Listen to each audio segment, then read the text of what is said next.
ঢ্যাঁড়সের ভর্তা আর একটা নতুন রেসিপি নিয়ে চলে এলাম বন্ধুরা। প্রথমে ভালোভাবে ঢ্যাঁড়সগুলো ধুয়ে কেটে নিতে হবে।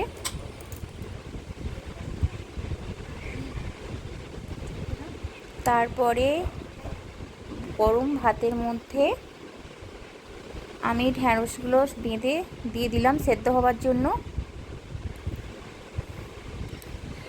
ভাত হতে হতে ঢ্যাঁড়সটাও সেদ্ধ হয়ে যাবে।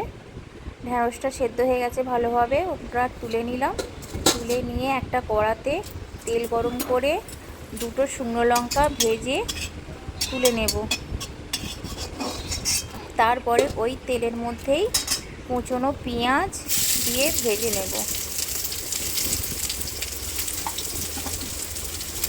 আরও ওর সাথে দুটো রসুন কোয়া যোগ দিলাম।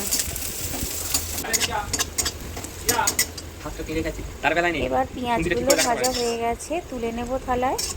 তুলে নেওয়ার পর ওতে একটু সামান্য লবণ,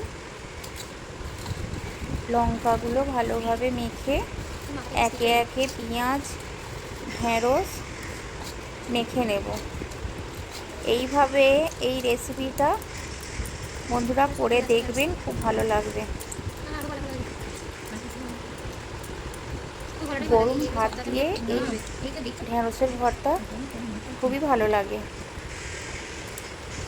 আমার কাছে এটা নতুন, আপনাদের কাছে এটা হয়তো পুরনো হতে পারে।